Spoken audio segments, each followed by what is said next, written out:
morning students. So in the previous class we talked about this, origin and condition of heartbeat and as well as this electrocardiogram, right? So heartbeat we say, and electrocardiogram is an instrument which is used to record this electrical changes of this heart, right? Okay. And in here today we can move to the topic. It is actually cardiac output. Cardiac output. Okay. So what do you mean cardiac output? So here I have given this rough diagram for this human heart, and of course you know the basic structure for human heart. So it is made up of 4 chambers, right? And it is right auricle, left auricle, right ventricle as well as left ventricle, right? And in the previous sessions we have explained about the structure of this human heart, and we have explained about this its function also, right? And one more topic we have discussed about this cardiac cycle. Cardiac cycle, right? So the cardiac cycle begins at this, in the beginning of this heartbeat, and it lasts until the beginning of the next heartbeat. That is the cardiac cycle.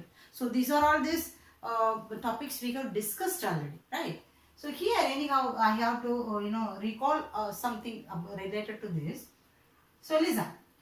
So during cardiac cycle we say the first process, auricle used to contract. When the auricle contract, the blood used to come to the ventricle. Then the ventricle contract. During ventricular contraction, the blood used to go towards this, from the right ventricle, the blood go to this lungs through the pulmonary artery, and from the left ventricle, the oxygenated blood. So here is deoxygenated blood, here oxygenated blood. So the oxygenated blood goes to this aorta, right? To supply this to this every parts of this body. So those things we said, right? Here the title is actually cardiac output. Means, listen, the definition is given, the amount of blood,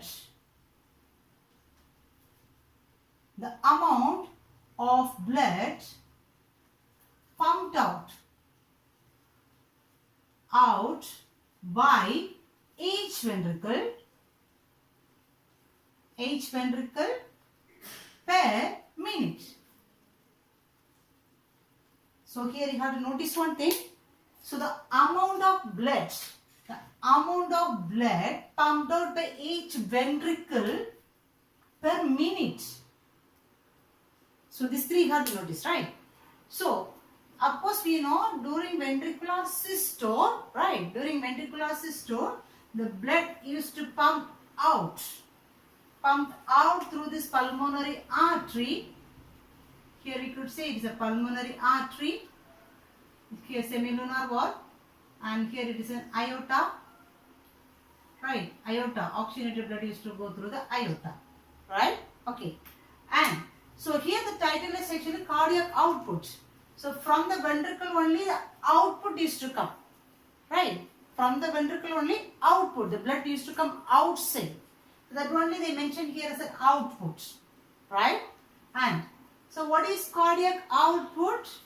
The amount of blood pumped out by each ventricle per minute. So this ventricle is going to pump the blood now. Okay. And so we have to calculate how much amount of blood is pumped out by this each ventricle per 1 minute. Have we got? So shortly this cardiac output, they mention it as CO. Cardiac output means CO. Cardiac output. So to calculate this cardiac output, what are the things is necessary? Could you say? So I said it is, listen this definition, the amount of blood pumped out by each ventricle per minute. So we must know first of all, how many beats, for each beats only the blood used to come out, right? So how many beats will be there for 1 minute? How many beats will be there per minute? Of course 72, right? 72. So here we could write, of course, how many number of beats per minute is number of beats per minute is equal to 72, we could say, right? Then, so number of beats we know, start. Then we have to know how much amount of blood will be pumped out per 1 beat. For 1 beat, how much amount of blood will be coming out, right? So there is amount of blood for one beat.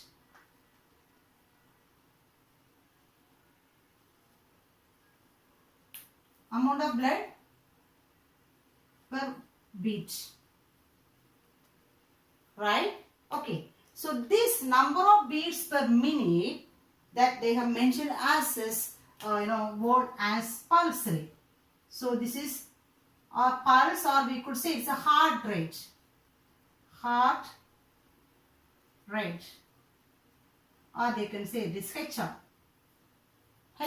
Okay, and amount of blood per each beat, that is mentioned as stroke volume.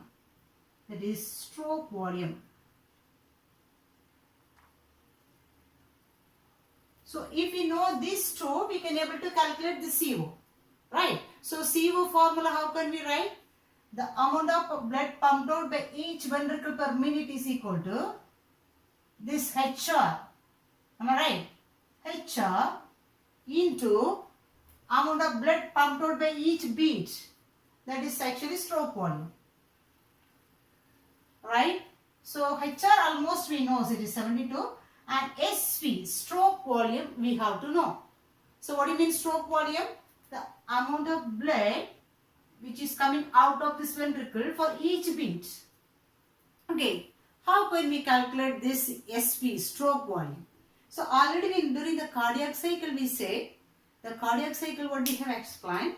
So first of all, the first phase in the cardiac cycle is ventricle relax, right? So ventricle is relaxed, which means it is ready to receive the blood from this auricle now. It is ready to receive the blood from auricle. So first process, ventricle will relax. And the second process for cardiac cycle, auricle contract, right? Auricle contract. When auricle contract, the blood moves towards this ventricle. So from here it moves towards this ventricle. Okay, it is moving towards this ventricle, right? So now the ventricle is relaxed, right? So that we can say it is diastole. So first ventricular diastole. This relaxation only we used to say it's a diastole, right? So ventricular diastole. Then auricular systole. Auricle is to contract. So auricular systole we could say. Then the blood will come from the auricle to ventricle, right? So how much it used to come?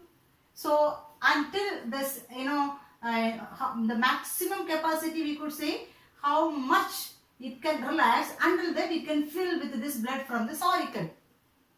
Okay, so that they said it is end, already we have said it is end diastolic volume. So shortly they said EDV. End diastolic volume means at the end of this diastole. So diastole means relax. So it is relaxing now. So as per the relaxation, it will be filled with this blood which is coming from auricle. So that's why they do you get me? That's why they have mentioned it as end diastolic volume. The maximum capacity of the blood which is filled inside this ventricle, we could say it is end diastolic volume, maximum volume. Are you clear? So this is known as now EDV. The first of all, the blood is filled fully. That is known as end diastolic volume. Right.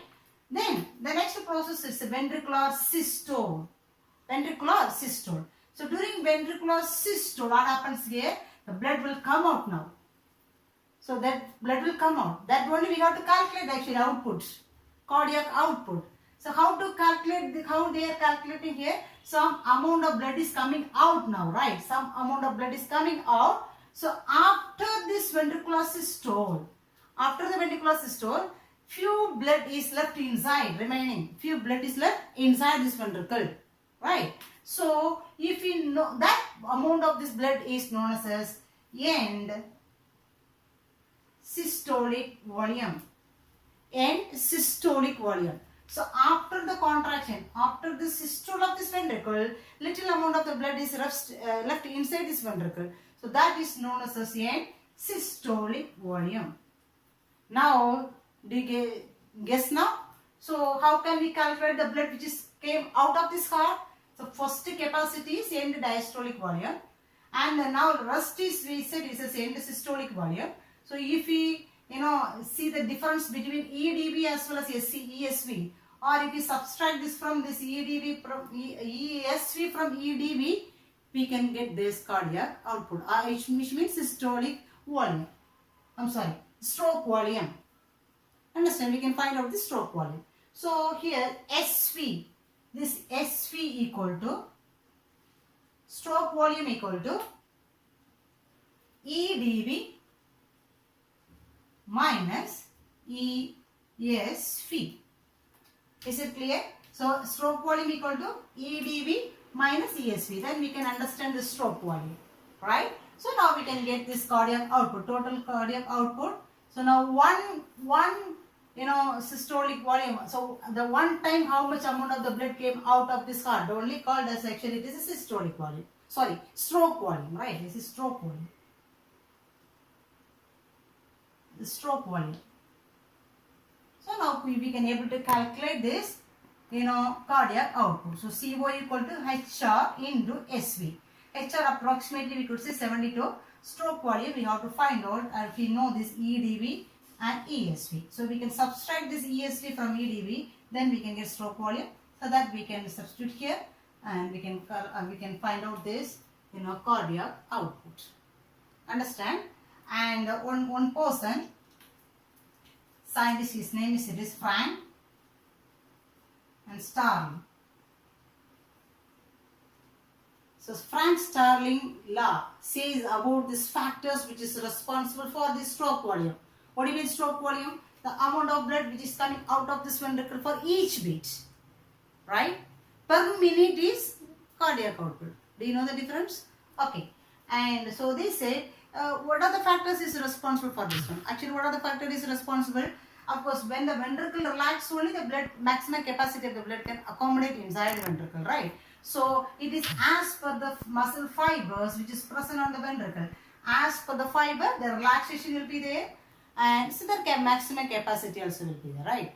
And it is pumping the blood, it is going through this aorta and everywhere, and finally the vein only bringing this blood into the heart, right? So as per the vein written also this stroke volume capacity will be there, right? So these are all the things is controlling this stroke volume, right?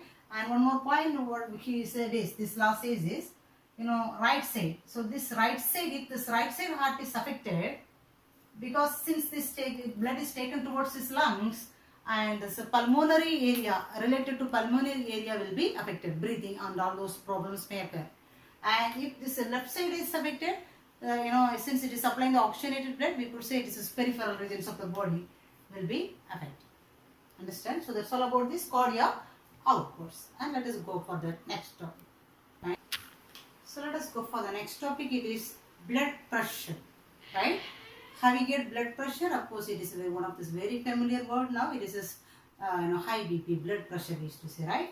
So it is short form. You could say it is BP, blood pressure, right? BP. Right? Actually, what is this blood pressure means?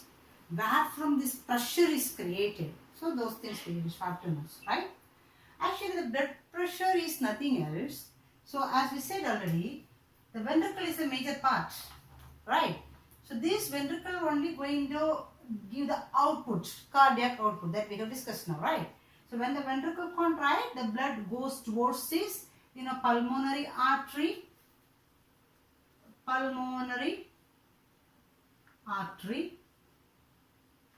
as well as this major blood vessel, artery known as aorta.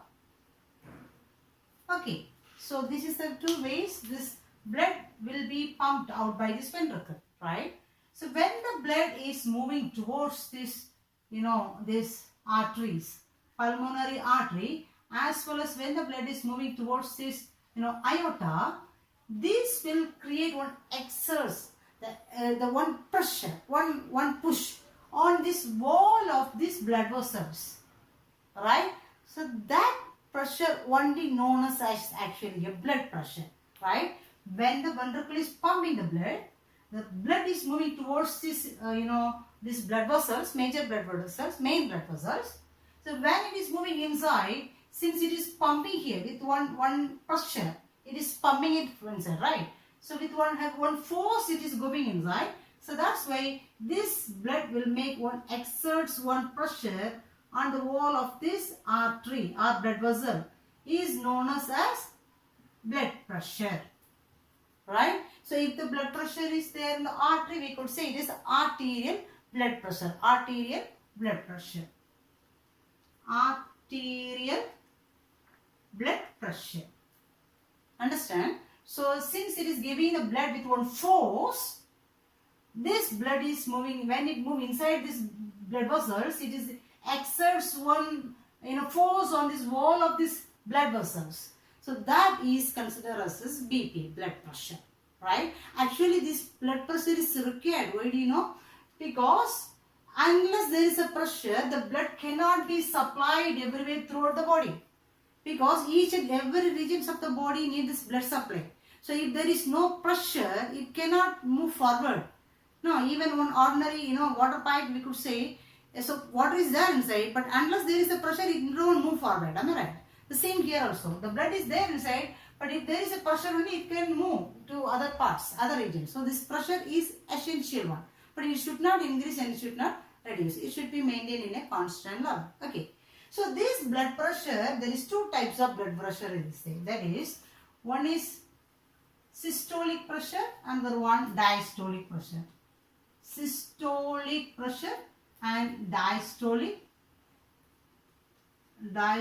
pressure, right? So what do you mean systolic pressure? When the ventricle contract, one pressure will be produced.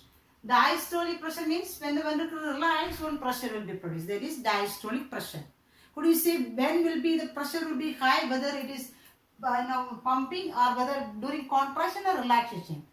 Of course, during contraction the pressure will be more, and during relaxation the pressure will be less, because during contraction the volume is reduced, but relaxation the volume is increased. So the pressure level will reduce, right? So here this pressure level has given for systolic as well as the diastolic. The systolic blood pressure, the normal BP, normal blood pressure is 120 by 80 mm Hg, right? So this is a unit. So this is 120 is the systolic pressure and 80 is the diastolic pressure, right? So this should be maintained in a homeostatic condition or in a constant level. So the constant level, that only we could say is this homeostatic level. So whatever was secretion or whatever functions in the body, it should be in a constant level, or it should be in a stable level, or it should not increase, it should not reduce, whatever it is. Even on body temperature also, it should not increase, it should not reduce. So it should be maintained in a constant level. So that only we could say as a homeostatic condition. Homeostatic condition, right? So this BP also, of course we know high pressure, low pressure, this is often we used to hear these words, right? So it should not increase, both will be the problem. So the normal BP level is, systolic pressure is 120 and this diastolic pressure is 80. Okay. Then here another one term they include, that is mean arterial pressure. That is mean arterial pressure. Mean arterial pressure. What do you mean mean? This word, this mean means average. Mean means average. Have you heard the word average? Average. For example, there is 30 students are there in the class. They used to take this various marks for one subject, right? One may take the full mark, one may take this very little mark, 50, 60, 70, 80. So various marks will be there, right? So if we take the subject average, we add all the mark which is scored by the students, divided by overall mark in 100, we used to take one average. So many students will be there, they used to take this various marks and average how much mark for that particular subject, that we used to calculate, right? The same here also. So here mean arterial pressure, here we are talking about the artery, not vein, artery. So mean arterial pressure, normal, so this is systolic volume we said, diastolic pressure we said. Average how much pressure should be maintained in a constant level, mean arterial pressure, right? So that also should be calculated. So that will be calculated, actually the formula is given in your text anyhow. This it should be calculated by, systolic blood pressure SBP into 2 diastolic blood pressure divided by 3. So this is the formula they are using to calculate this mean arterial pressure, right? So this should be maintained in a constant level. Okay, and so for example, actually inside the body, as I said, the homeostatic level should be maintained. For this, to maintenance of this homeostatic condition, the body or coordinating system, everything is cooperating each other to maintain this homeostatic situation, right? So whatever it is, even for example, we could say even one hormone secretion is increased in the body, or else the hormone secretion is low in the body. The information has been taken towards this brain and the particular region, and there it will give the commands to correct it. If it is low, it will increase. If it is excess, it will reduce the secretion. So that reflex reactions will be there, reflex action. So that is likewise here, to maintain this mean arterial pressure, one primary reflex center is there to control this one, right? Primary reflex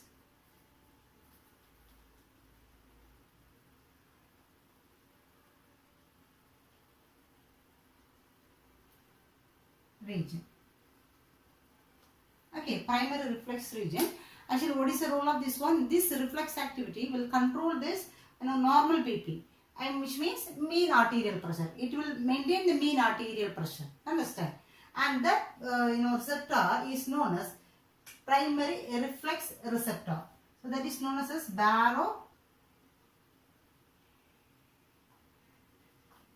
baroreceptor. So the baroreceptor is a receptor. It is going to control or maintain this mean arterial pressure.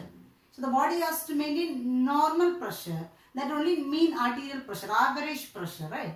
So that is controlled by baroreceptors. What do you mean this work? What do you mean this baroreceptors? What is the work maybe this baroreceptor? In case high BP is, pressure is increased, right? For example, here the pressure level is increased. So what should happen there? So this cardiac output has to reduce. So when this ventricle is giving much of blood only, with heavy force only, the blood pressure will increase, right? So if there is a high pressure, automatically the ventricle cardiac output has to reduce. Ventricle has to give little amount of this blood. Have you got? And just vice versa. If this pressure is less, what do you mean less? The heart is giving very little amount of the blood. That's why the pressure is less. So what should we have? The adjustment has to do? Here the heart has to give this, increase this output. Then the pressure will increase. So that is this, the reflex reaction, the adjustment. As per that only we can maintain this, constant homeostatic situation. Is it clear? Okay. So this is what our baroreceptor. So one of the examples is it. So when we sleep on a bed or anywhere, this pressure level will be maintained in the body in a constant, simultaneously in every region it will be in very equal, right? Eventually it will be. But when we wake up in the morning, the pressure level will be very low. The pressure will be very low because when we wake up, the blood will accumulate in this leg region, right? That is the reason, when we wake up in the morning, we feel it like a low pressure, like immediately after wake up, right? So the reason is the blood will, since we were lying down, then when we wake up, the blood used to go towards this leg region, so the blood BP level will reduce. Okay, so that condition is called, actually it is ortho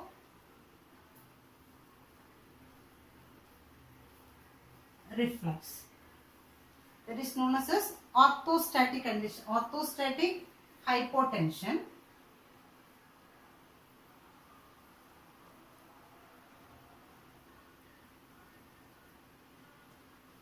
So if the blood pressure is low, that we could say is orthostatic hypotension. In such a situation, the orthostatic reflex, orthoreflex will give this information to these baroreceptors, right? So this baroreceptor, what to do? It will make this heart to increase this cardiac output. Then it will be balanced. Are we right? So such a way this mean arterial pressure will be maintained. Understand? Of course, it's one of this very important area because the blood pressure, high blood pressure is that we have to discuss later. So high blood pressure may lead to a lot of this, diseases for human. It is because of this, lifestyle changes and all those things. So this mean arterial pressure should be maintained in a homeostatic level. So that is one of this very important thing in this, in our current situations, right? Okay, that's all about this BP, blood pressure, and let us go for the next topic, right? Okay, let us go for the next topic. It is double circulation. Double circulation. So listen. So what do you mean double? It is twice, right? That is double circulation. So here, actually the blood circulation is first found out by the person, one who is William Harvey. William Harvey. Okay, so he found about this blood circulation first of all. Then they said there is two types of circulation is there. Single circulation as well as double circulation. For vertebrates there is two types of circulation is there. One is single circulation, another one double circulation, right? So what is the difference this one? So in double circulation, what happens there, listen. So first of all, as we said, as per the functions of this human heart, the blood is to come towards this right auricle through these veins, right? That is the veins names are superior vena cava and inferior vena cava, right? So this is bringing this deoxygenated blood now. So this deoxygenated blood will come to this right ventricle, right? And then from the right ventricle it will go towards this through to the lungs. And from the lungs again it will come to this, left auricle, and from the left auricle it comes to left ventricle, right? And from the left ventricle through the aorta it will be supplied everywhere. Actually this is a function, right? So what do you mean double circulation? Listen me. So once the blood is coming inside this right side, okay, and then it is going somewhere in the lungs, and the circulation is once again going on inside the left side. Do you understand? So first of all, the circulation is going the right side of this heart, right? And afterwards, the blood is going to the lungs. Okay. Again, it is returned back to this left side of the heart, and now the circulation is going on in the left side. So twice, the blood is entering into the heart twice. That's why it is considered as double circulation, right? Okay. And this double circulation, they said there is two types. Systemic circulation as well as pulmonary circulation. So this we can say as systemic circulation as well as pulmonary circulation, right? So what do you mean systemic circulation and pulmonary circulation? So listen, so remember when we talk about systemic circulation, we have to begin from this oxygen. When we talk about pulmonary circulation, we have to begin it from this carbon dioxide, right? So listen, so systemic circulation means the sense that oxygenated blood is supplied everywhere. Okay, so that part we can consider here. So where from this oxygenated blood is supplied? From the left ventricle. So here is oxygenated blood, right? So in systemic circulation, the circulation commences or begins from the left ventricle. Is it clear? It begins from the left ventricle. Then it is from the left ventricle, the blood goes towards the aorta. Alright? And from the aorta will branch as an artery. Again it will branch as arterioles. Again it will branch as capillaries. Then it will supply the blood everywhere, all the tissues of this body, right? Then the veins will collect this blood, venules, and collect this deoxygenated blood. And finally it will become as the largest vein, superior and the inferior vena cava. And this will leave this deoxygenated blood into this right auricle. So this circulation from here to here, am I right? Here to here. From here to here, it has to surround throughout the body and come back again to this opposite side. This circulation is known as a systemic circulation. Have you got? Okay. And what about pulmonary circulation is done? So what do you, just opposite. Pulmonary circulation, as I said, it commences from the carbon dioxide, right? Deoxygenated blood. So it commences from the right ventricle. So the deoxygenated blood is now present in the right ventricle. From the right ventricle, it goes towards this pulmonary artery. It will go to the lungs. And from the lungs, again, it will be left into this, here actually 4 pulmonary artery will be there. Pulmonary vein will be there. So this pulmonary vein will leave this oxygenated blood into this left auricle. So from here, this circulation we could say from here to here. Am I right? So this is about this. It commences from deoxygenated blood and it ends as oxygenated blood. For systemic circulation, it commences from the oxygenated blood and it will end as this deoxygenated blood. So what happens in the pulmonary circulation? This deoxygenated blood is taken from this right ventricle through the pulmonary artery. It is going to the lungs. From the lungs, this pulmonary vein is collecting this oxygenated blood and it is supplying into this left auricle. So it is related to the lungs. So that circulation is known as pulmonary circulation, right? And so what do you mean single circulation? So single circulation, for lower vertebrates, single circulation is there. For example, it is from the heart, the blood go to this gills, especially it will gills, we could say it says capillaries. So gill capillary, and from the gills it will go to other capillaries. Then from capillaries again it will come to the heart. So this circulation we could say it is as a single circulation, right? But here not like this. Here in the pulmon, double circulation, what happens could you say? First heart, right? So heart. So first of all in this systemic circulation route, can you say systemic circulation? Right ventricle, from the heart especially we could say right ventricle. From the right ventricle it goes to which one? Systemic circulation. Systemic circulation it begins from left ventricle. Left ventricle, right?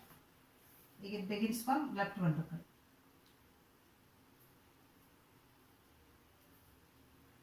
Left ventricle. From the left ventricle it go to aorta. Right? Aorta branch is an artery. Then arterioles.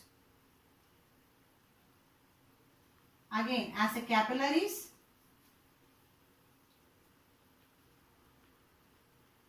Then from the capillaries it goes to this tissues, from again as this venules. Then it becomes a vein. And the vein will leave it into this right auricle. So this is called as actually systemic circulation, right? And what about pulmonary circulation? This is about systemic circulation. Especially we could say it is systemic circulation. Pulmonary circulation route, can you say? So it starts from right ventricle. Then it goes towards this pulmonary artery. Pulmonary artery. This artery will branch as arteriole. So lungs. Now it is this lung capillaries. The capillary is present in the lungs. There only it will supply the blood, right? And again it will be collected by this pulmonary vein. And the pulmonary vein will leave it into this left auricle, right? So this is the double circulation we could say, right? So systemic circulation as well as this pulmonary circulation, double circulation is there. And moreover, one more thing we have to say about this, the pressure here in this in higher vertebrates, especially in the mammals, double circulation is well defined. Why? Because here ventricle, right side and the left side, and auricle and the ventricle is divided by this septum, right? Here auriculoventricular septum is there, So interauricular septum is there, interventricular septum is there. So totally it is divided. The partition is there. That's why the blood will not mix together. So it is moving as a double circulation, right? And everywhere, this in case of this blood pressure, in the blood vessels which is closer to the heart is consist of the high blood pressure, and blood vessel which is away from this heart is consist of low blood pressure. So the blood pressure will be maintained in a various level. There also one advantage is there, because so when so here the blood pressure must be high, because then only you can pump the blood, right? And when it's supplied to the capillaries, there is a minute, it's a network like a network capillary, right? So blood vessels like a network. So if there is a high blood pressure in the capillaries, of course the blood pressure may make this capillaries to rupture. So there will be the problem. That's why in the capillaries the blood pressure level will be low, and the blood vessels which is nearer to this heart, the blood pressure will be high. Understand? So hope we can complete this this class here. So 3 topics we have discussed. And the first one is this, actually it is cardiac output we said, and the second one is the blood pressure we said, and the third topic is double circulation. So every topic is very important, and hope you are following and each and every topic. Please, as I said already, cover one topic per day, and you could cover up everything. So please support very well and do it well. Okay, hope you will be doing it, right? Thank you.